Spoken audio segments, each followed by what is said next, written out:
మేలుకో, నీ భవితను నేర్చుకో, ఇవాటి రాజకీయాల పోటు నీ భవితకు కాకూడదు వేటు. యువత ఎదుర్కొంటున్న సమస్యలు చాలా మంది చాలా రకాలుగా చెప్పారు.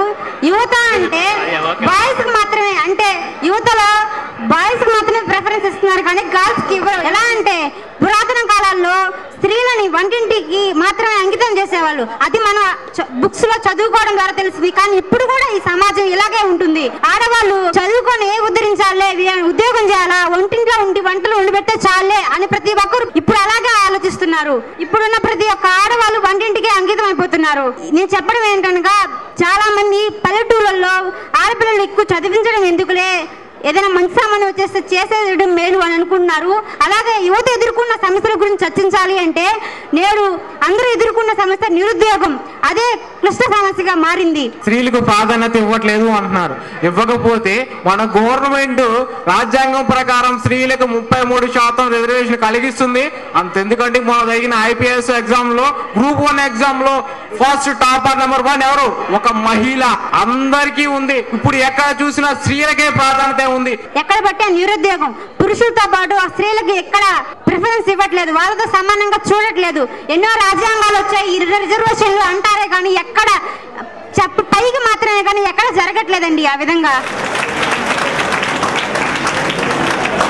స్టూడెంట్స్ అంతా బాగా చదువుకోవాలి అని అందరూ చెప్పారు, అన్నీ విన్నారు కదా. సో మీ బ్యాడ్ హ్యాబిట్స్ కొంచెం మానుకుంటే మీ స్టడీస్ బాగుంటాయి, మీ పేరెంట్స్ మంచి పేరు తెచ్చిన వాళ్ళు అవుతారు. యువత అన్నందుకు ఈ ప్రోగ్రామ్ కండక్ట్ చేసినందుకు మంచి పేరుతో నిలబడతారు. సో ప్లీజ్ మీ హ్యాబిట్స్ అన్ని కొంచెం చేంజ్ చేసుకోండి. ఇంట్లో వాళ్ళు మార్చుకోవాలి మీరే. మళ్ళీ వాళ్ళు డబ్బులు తీసుకుంటున్నారు ఇట్లా ఓటుకి అట్లా చెప్తున్నారు కదా, అవి కూడా మార్చుకోవాలి, మీరే మార్చుకోవాలి అవన్నీ. ఇప్పుడు యువతలో ఉన్న సమస్య ఏంటంటే నిర్లక్ష్యం, లేదా సోమరితనం, లేదా కొన్నిసార్లు భయం, పిరికితనం, ఈ విధంగా వాళ్ళు మాట్లాడుతున్నారు. అయితే ఇవన్నీ తొలగిపోవటానికి వాళ్లలో ధైర్యం కాదు కావాల్సింది. నా అభిప్రాయంలో ఈరోజు జరిగిన మీటింగ్ చాలా బాగా జరిగింది, స్పందన ఉంది. దీనివల్ల కొద్దిగా చలనం, చైతన్యం అనేది యువతలో వస్తుందనే ఫీలింగ్ మాకుంది.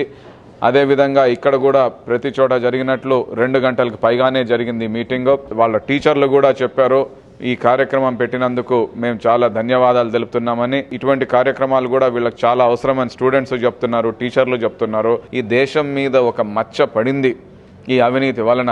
దీని వలన అభివృద్ధి ఎఫెక్ట్ అయింది, పరిశ్రమలు, ఉద్యోగాలు సృష్టించడం కష్టం, వెనకబడతామని కూడా ఆయనే వార్నింగ్ ఇచ్చాడు.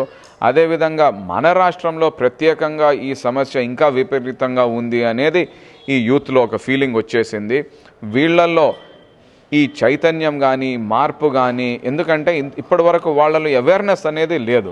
వాళ్ళంతటా వాళ్ళు ఏదో ఇక్కడో టీవీలో చూస్తున్నారు, కొద్దిగా పేపర్లో చదువుతున్నారు. కానీ ఈ విధంగా వచ్చి 2 గంటలు 2.5 గంటలు చర్చలు జరిపించి మాట్లాడినప్పుడు ఈ ఇష్యూ వాళ్ళకు సబ్ కాన్షియస్లో ఉంది, లేక కాదు.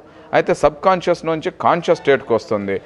ఏ చర్చ జరిగినా యువత మాత్రం దాన్ని అవినీతి వైపే తీసుకెళ్ళి అదే ప్రథమ కారణం, అదే మూల కారణం ఆ సమస్యలకు, దాని మీద ఏ విధంగా పోరాటం చేయాలి, దాన్ని సమాజంలోంచి ప్రత్యేకంగా రాజకీయాల్లోంచి ఏ విధంగా నిర్మూలించాలి అనేది వాళ్లే ఒక యాక్షన్ ప్లాన్ ఫార్మ్ చేసుకుంటున్నారు.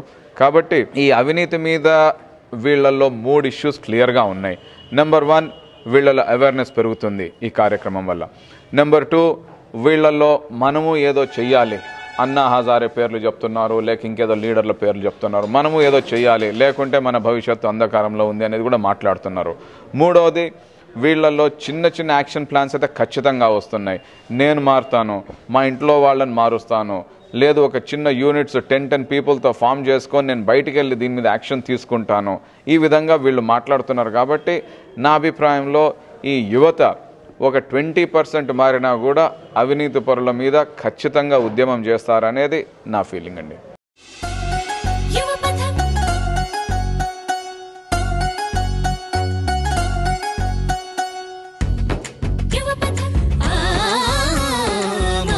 సంబంధాలు మంట కలిసిపోతుంటే కళ్ళు మూసుకుంటున్న యువతి యువకుల్లారా, మనమే ఆ మానవులం, మనదంతా మనిషి కులం, మానవ సంబంధాలే మన గడపు బలం అన్నాడు కవిచలం.